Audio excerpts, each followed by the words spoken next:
Bueno, estimados estudiantes, finalmente llegamos al último video de la serie 1 de Química General, en el cual vamos a resolver algunos problemas de la guía de problemas que ustedes pueden bajar del Moodle de la materia. Empecemos. Vamos a empezar con el problema 4, que me dice lo siguiente. Indique qué tipos de sistemas materiales podrían separarse mediante los siguientes métodos. En primer lugar, me pregunta por la filtración, después me pregunta por la destilación y también por la decantación.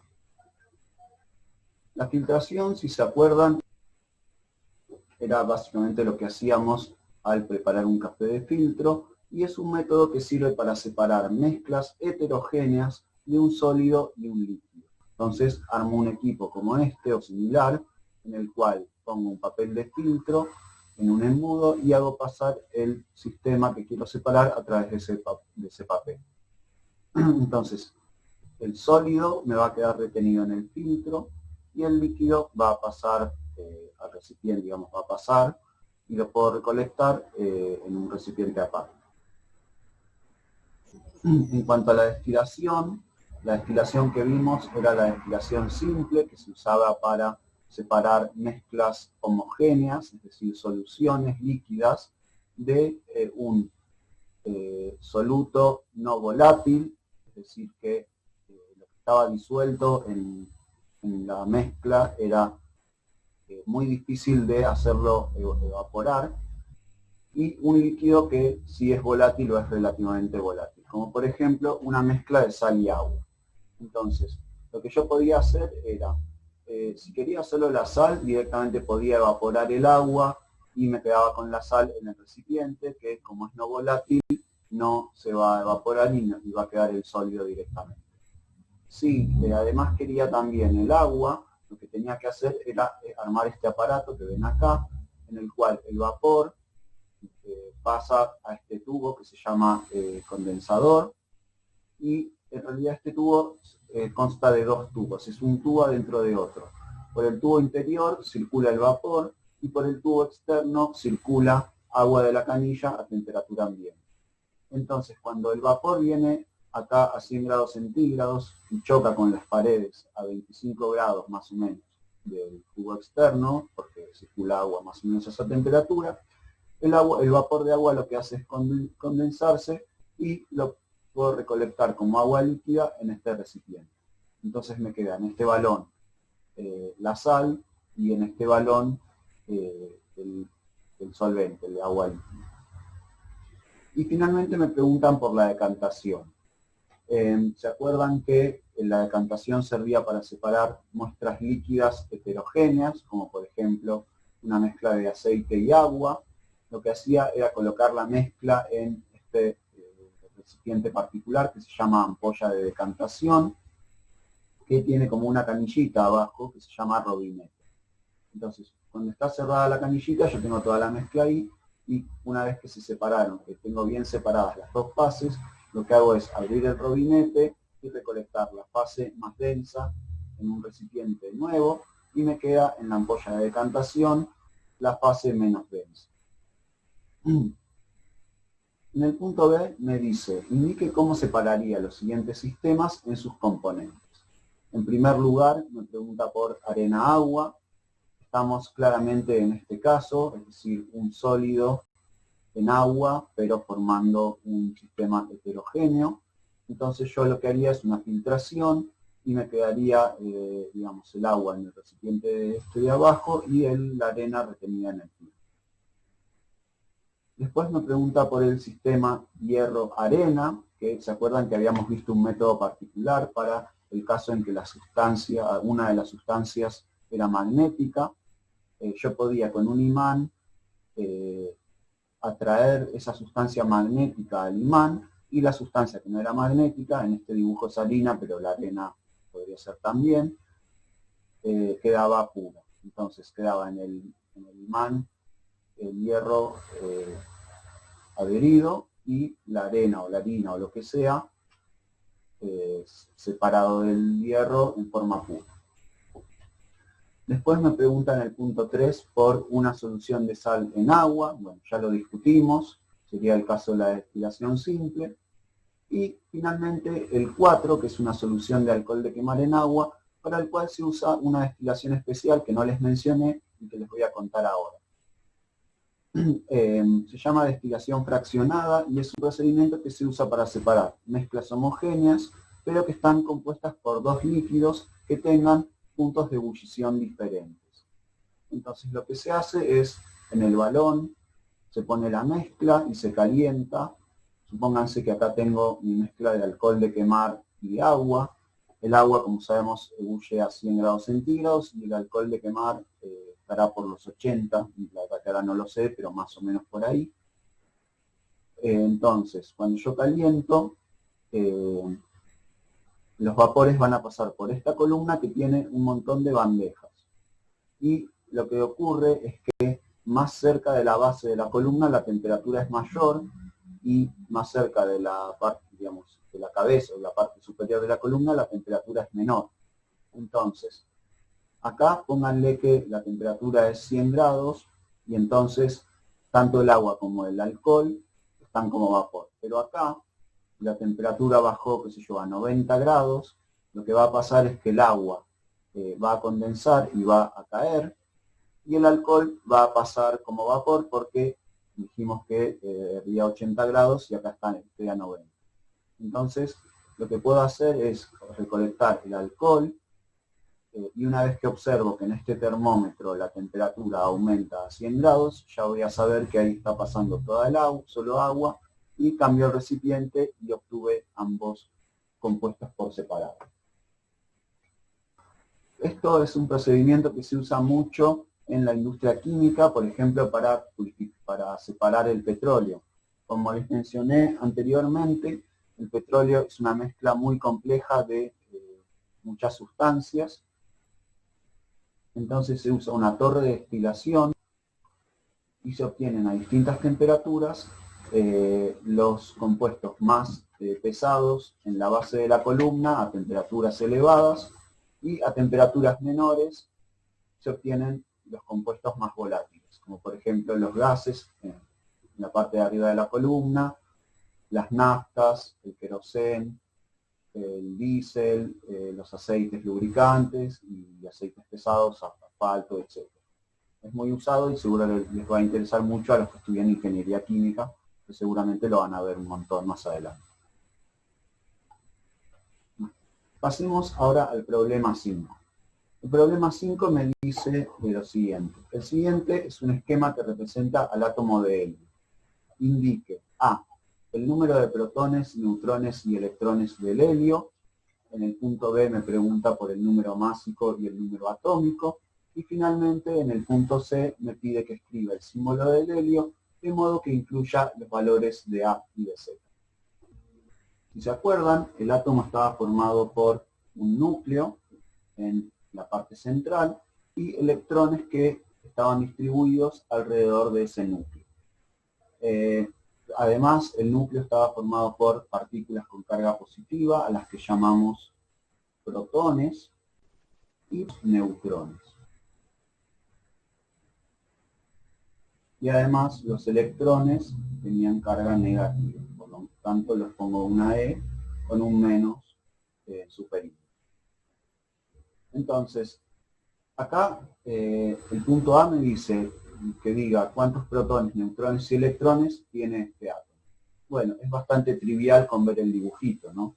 Este átomo tiene 2 protones, 2 neutrones y 2 electrones. A su vez me piden el número másico y el número atómico. ¿Se acuerdan que el número atómico era equivalente al número de protones que tenía ese átomo, que era lo que distinguía, lo que le daba identidad a un átomo? ¿Sí? Que un átomo sea de helio significa que tiene 2 protones en su núcleo.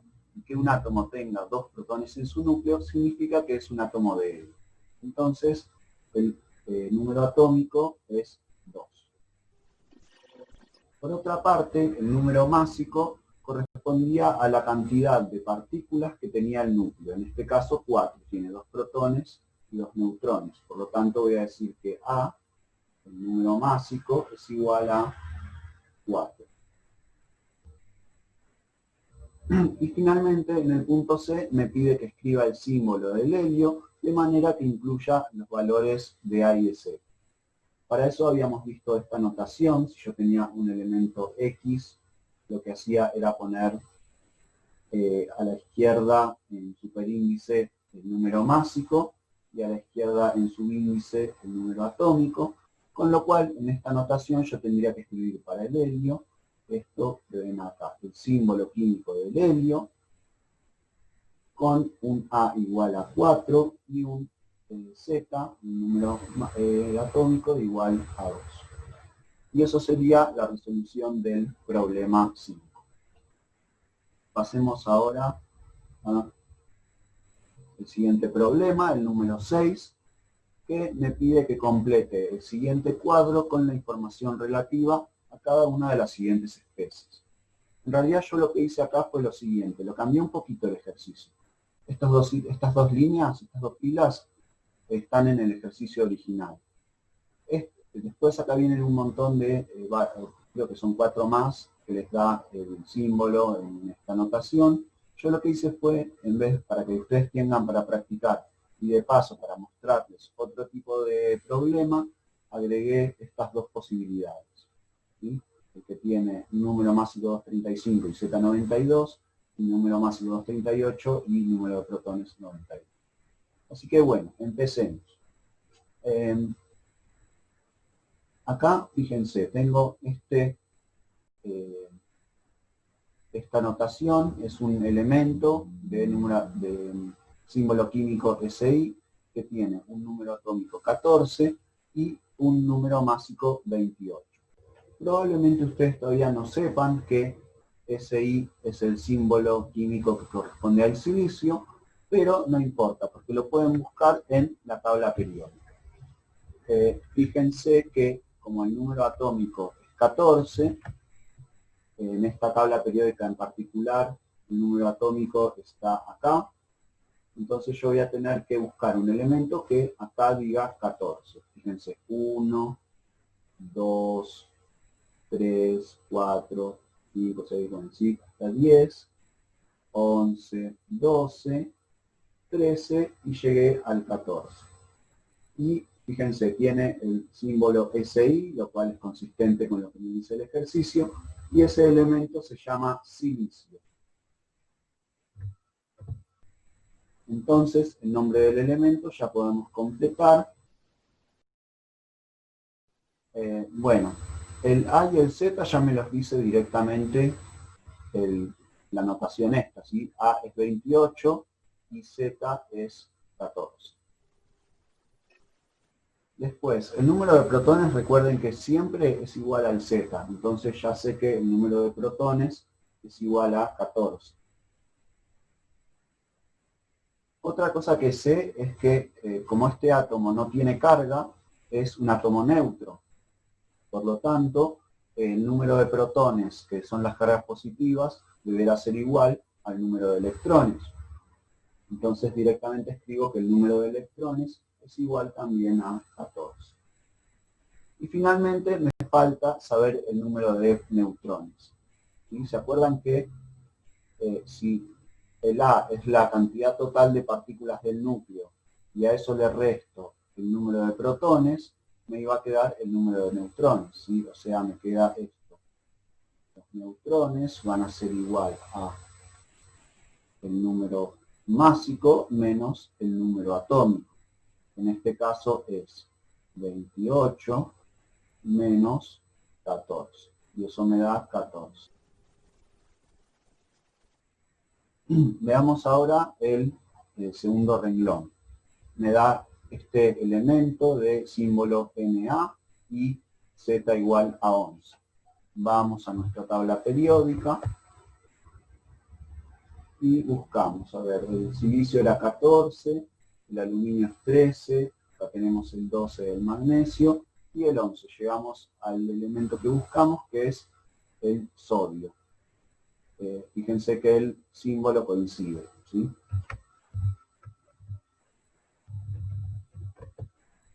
Entonces ya sabemos que este elemento es el sodio. El A me lo dice la notación esta, 23, y el Z es igual a 11.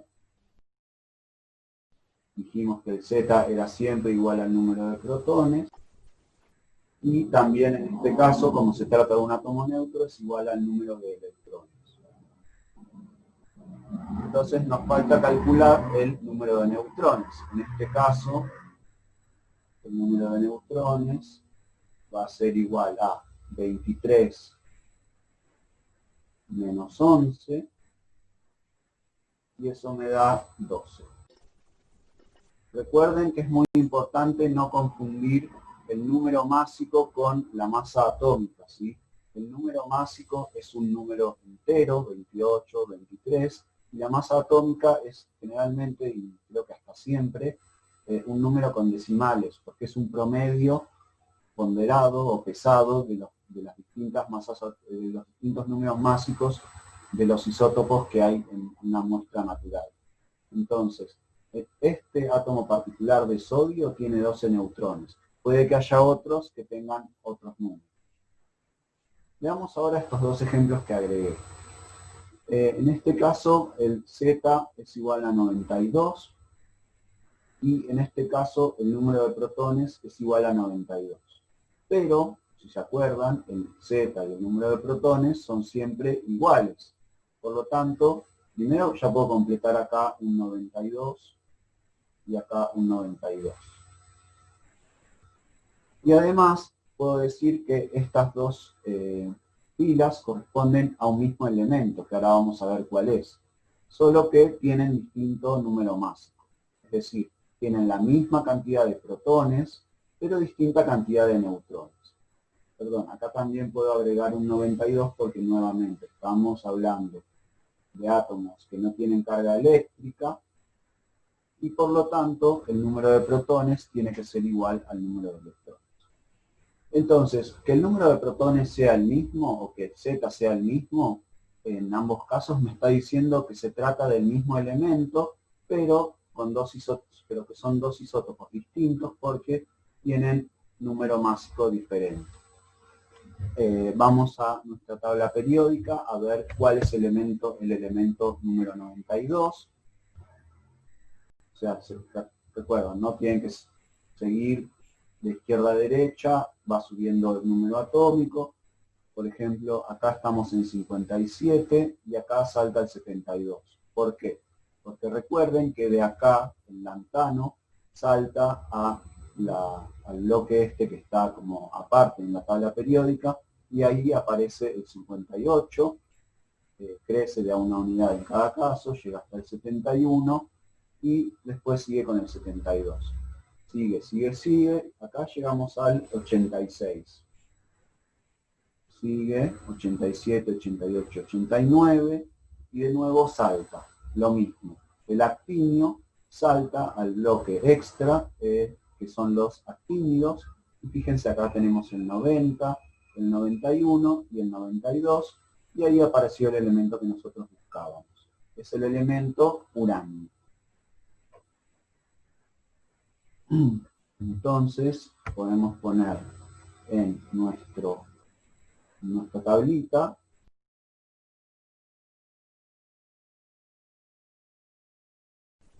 Fíjense que son el mismo elemento, pero dos isótopos distintos. Entonces ya puedo completar, el símbolo vimos que el del uranio era la U. En ambos casos el Z es 92.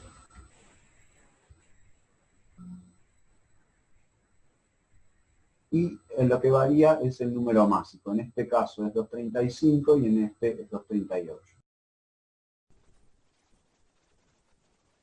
Y lo último que nos queda por calcular es el número de neutrones. Entonces vamos para el uranio 235. Eso me da, ya les digo, 143. Y para el uranio 238 es 238 menos 92 es igual a 146, ¿sí? Porque tiene 3 más que el otro. Entonces completo la tablita con un 143 y un 146. La importancia de estos isótopos es grande, sobre todo el 235 se usa en los reactores nucleares para hacer reacciones nucleares que generan calor y de esa forma se puede generar electricidad, y lamentablemente también en las bombas atómicas.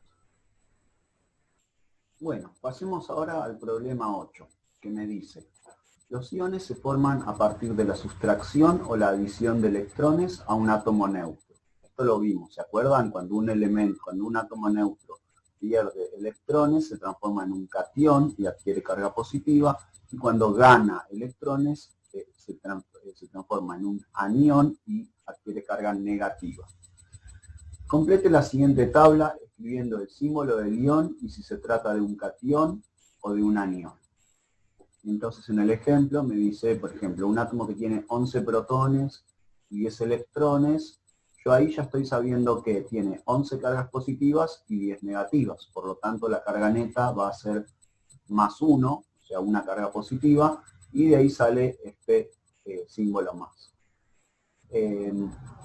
¿Cómo saben que se trata del ion sodio? Bueno, sabemos que si tiene 11 protones, vamos a nuestra tabla periódica, y ahí está el sodio con sus 11 protones, con su número atómico igual a 11. Y catión sabemos qué es porque tiene carga positiva. Entonces veamos el ejemplo de la segunda fila. Tenemos un átomo que tiene 3 protones y 2 electrones. Entonces ya sabemos que tiene una carga positiva seguro. Veamos en la tabla periódica cuál es el átomo que tiene 3 protones en su núcleo. El que tiene uno es hidrógeno, helio, y en tercer lugar viene el litio. Entonces sabemos que el elemento en cuestión es litio. Y, ya me decía de hecho el nombre. Y tiene un número atómico 3. Y como tiene carga positiva, vamos a decir que es un catión.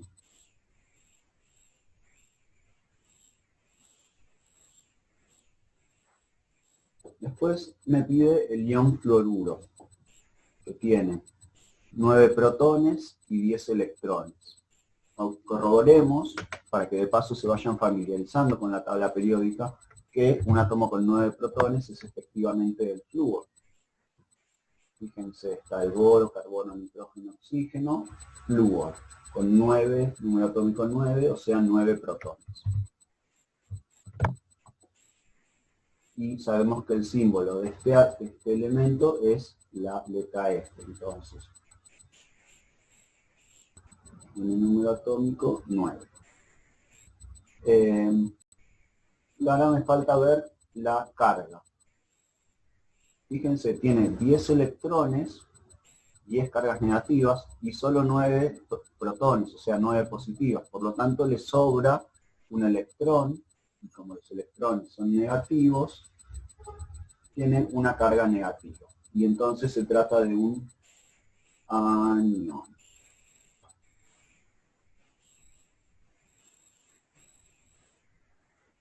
Veamos ahora el ion óxido. ¿Se acuerdan? En la nomenclatura era una excepción, que habíamos dicho que el oxígeno, cuando tomaba electrones, no se llamaba oxigenuro como el resto, sino óxido. Bueno, entonces, veamos el oxígeno. Vamos a ver dónde está, también para que se vayan ubicando. Está antes del flúor, tiene 8 protones. Y eso es consistente con lo que me dice la tabla. Entonces, acá voy a poner un oxígeno con Z igual a 8. Nuevamente tiene 10 electrones y solo 8 protones, por lo tanto le sobran cargas negativas, pero en este caso le sobran 2 cargas negativas. Por lo tanto, voy a poner que es esta especie. También se puede escribir así. Eso es a gusto de cada uno. Yo suelo escribirlo de esta manera, pero está bien escrito de las dos formas. Entonces se trata del ion óxido y como tiene carga negativa es un anión.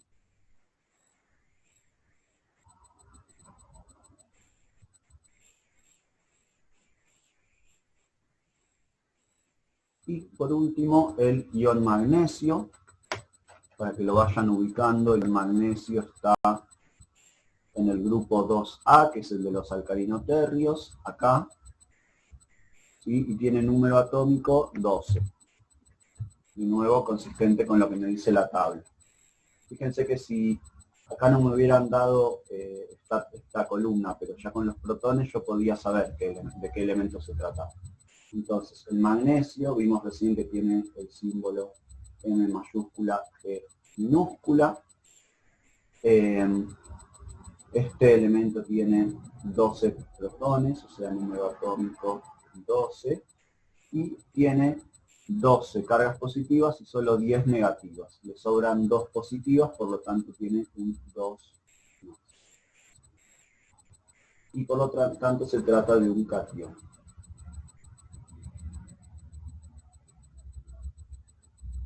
Bueno, eso sería el ejercicio 8.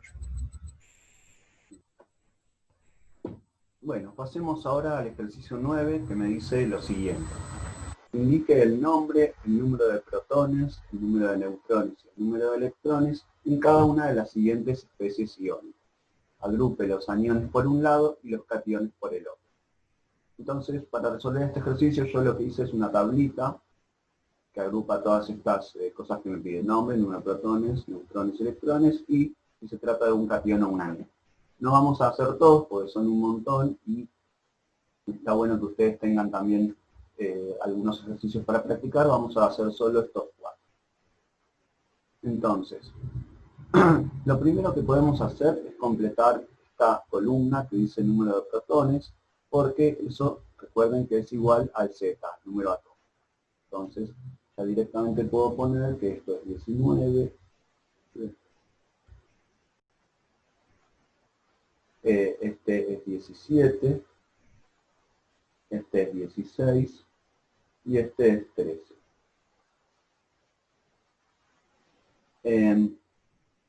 Después, otra cosa que es fácil de completar es si es catión o anión, porque recuerden que los cationes tienen carga positiva y los aniones tienen carga negativa. Entonces, ya podemos decir acá que el potasio más es un catión, el cloruro es un anión,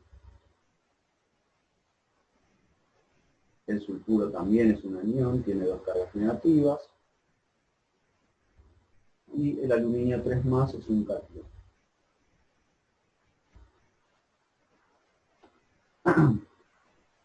Entonces ahora me falta completar la columna de nombre, de número de neutrones y la de número de electrones. Sigamos con la de número de neutrones. Recuerden que el número de neutrones era igual a el A menos el Z.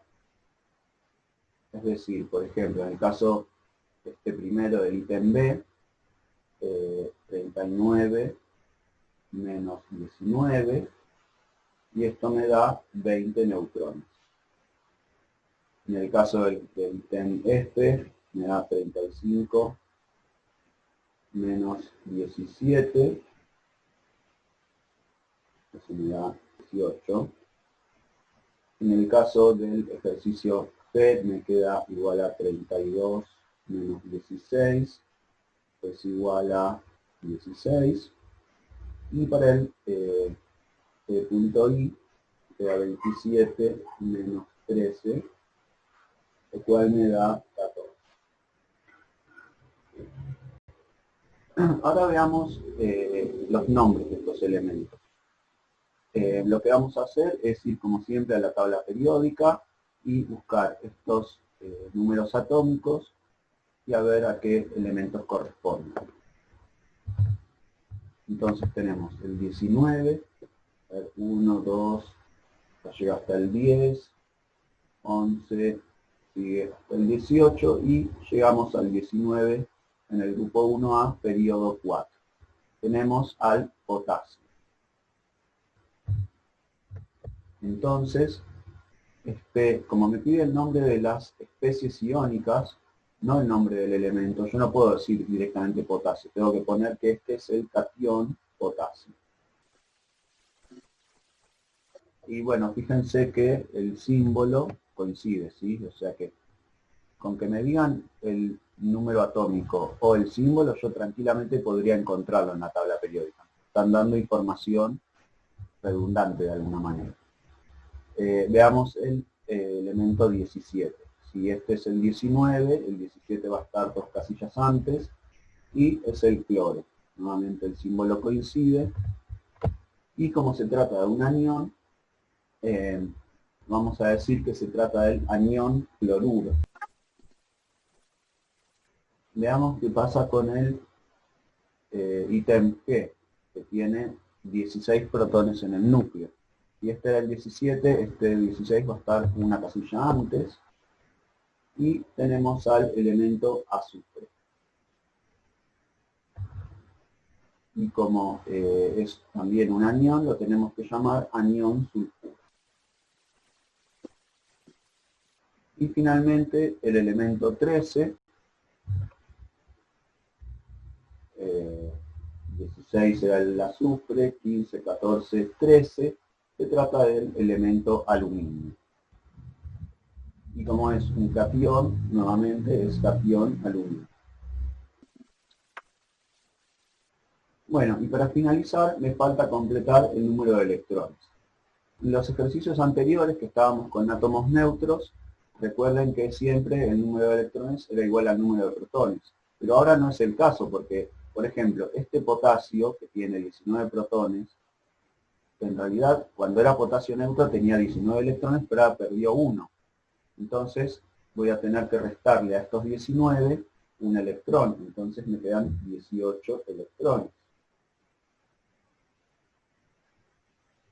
A su vez, el cloro, que en estado neutro tiene 17 protones y 17 electrones, al ganar un electrón para transformarse en anión cloruro, pasa a tener 18 electrones. Así que también en este caso tengo que poner un 18.